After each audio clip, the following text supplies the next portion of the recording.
How do you hire a contractor? It's got to be one of the most common questions besides, can I fit an island?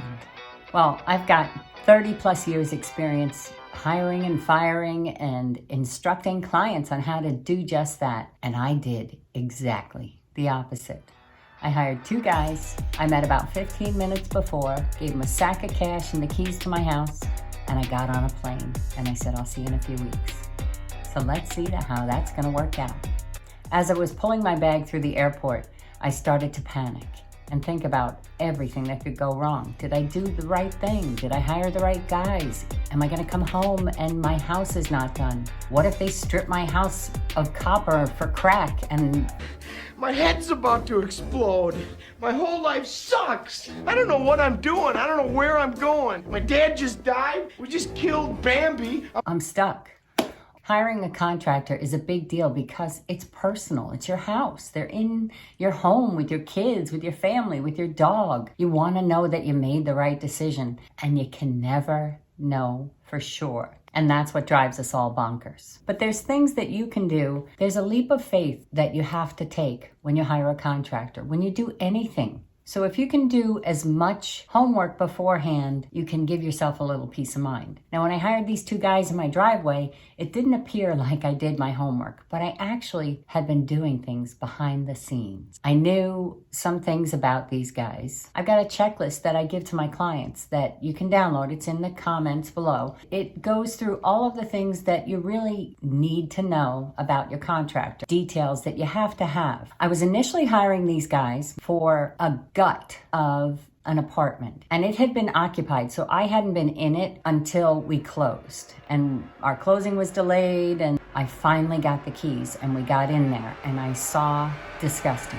There's no other words for it. It needed some work. I initially thought that they had a beige carpet. Once the furniture was removed, you can see that that's just years and years of the Marlboro Man.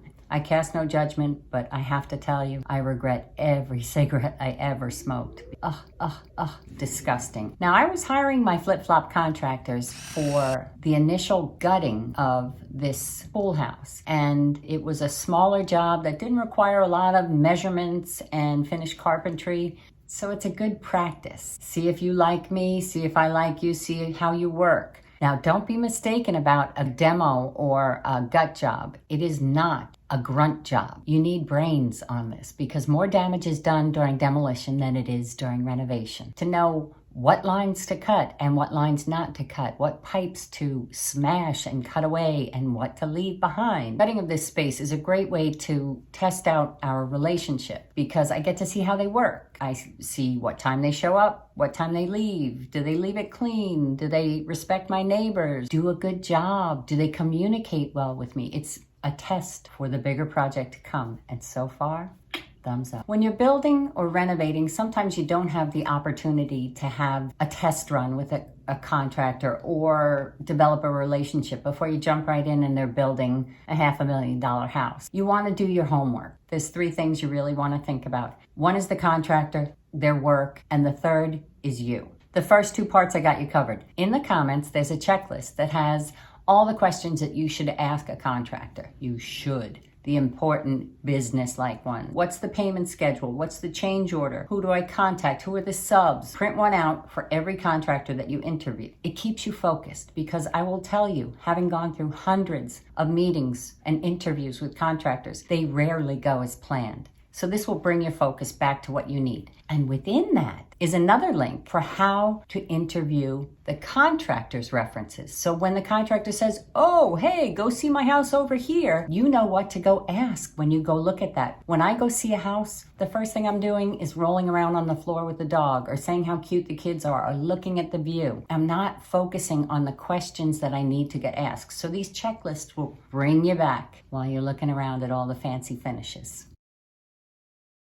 I had interviewed people in the area, contractors. I had talked with architects. I knew what my plan was for the house, and I knew where I needed to start. In the end, I hired these guys because they showed up. They were willing to do the work I wanted for a price I wanted to pay, and I liked them. Simple as that. Now, I know that doesn't sound designer professional, but sometimes it comes down to a gut feeling. I had done my homework with this. This is the part that everybody hates because there's no guarantee. There's no contract that says you're not going to be an asshole, that you're not going to cheat and lie and bankrupt and run off and not do the work well. There's no guarantees in that. But you can do everything in your power to make sure that you've made the right choices, you vetted them, you have all the information to let your gut make the final choice. Think about the qualities in people that you want around you, that you want with your children, in your home. Those are the same kinds of qualities that you're going to want in a contractor. Are they reliable? Are they honest? Are they on time?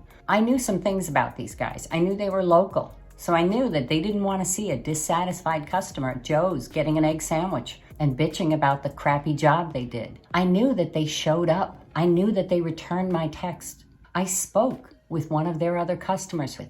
I know she's a pain in the ass, like me. So sorry, Miranda. I actually did confirm last Details night. of your incompetence do not interest me. And the fact that she recommended them, I knew that we were a good fit. So you've got to know who you are and what you expect, and then look for someone who's going to provide that for you. Now, somebody who's going to tell me to sit back, honey, I got this, is not going to be the contractor for me. But it might be for you. You have to figure out where you are, what you're able to handle, and hire accordingly. Now, once you've done all your homework, you've vetted them, you've checked their work, you've looked at the details when you go to see, you've asked the questions on my checklists, down in the comments, don't forget to get them. For me, you have to like who you hire. Now, I'm not talking about going out and having tea and having a chat about your innermost feelings, but I'm talking about I have to like somebody that I'm about to hand over a lot of money to, that I'm about to talk to every day. I want to feel confident in the fact that they respect my opinions, that they are going to be excited when I call for the 95th time about a new idea or a question. I know that we have a rapport that I'm comfortable with. You never want to feel like you're afraid to ask a question. And believe me, as a homeowner, you probably don't build houses every day. You probably don't design them every day. So you're going to have questions. You want to have someone who's going to answer them and make you feel like you're not a moron asking them over and over. I want you to practice these. Can you explain that to me again? Could we do it a different way? How could we do that in my house? Is there a cheaper way to do that? How could we fit that in our budget? These are questions I want you to practice and say over and over. A good contractor will have a little bit of back and forth, will understand your needs and your priorities, and will look for ways to improve that. But again, that's a good contractor. You need to be proactive and you need to be asking those questions. Hopefully you get somebody that's got a few of those. Keep prompting them to look for more. It is your house, and no one, no matter how much they love you, no matter how much you pay them, no matter how much they want to be on the cover of Architectural Digest with your house, they go home at night to their house. They don't care as much as you. So you need to do the work. For me, I love when a contractor says, hey, you know what? I was thinking about this. And what if we did that? Because then I know I have someone that I can work with that's thinking on their feet, that's creative. Because there's nothing worse than a contractor saying no. Because I can tell you, nothing is impossible. I have worked on homes where the roofs slide away in LA so you can watch the night sky, or a 5-story waterfall runs down the side of a brownstone in New York, or a basketball court opens up from the kitchen floor. Anything is possible, anything, with the right amount of money. But you want to look for those opportunities, and you never, ever want to hire a contractor who always says no. Contractor interviews I've been to either take place at your kitchen table, at an office like the architect's office or the contractor's office, or on a job site, or a place within the model home where you go and you discuss your contract. Wherever it is, it's not a natural environment. So take your sheets so you can refer back to them. When you're on a job site, there's noise, there's stuff going on.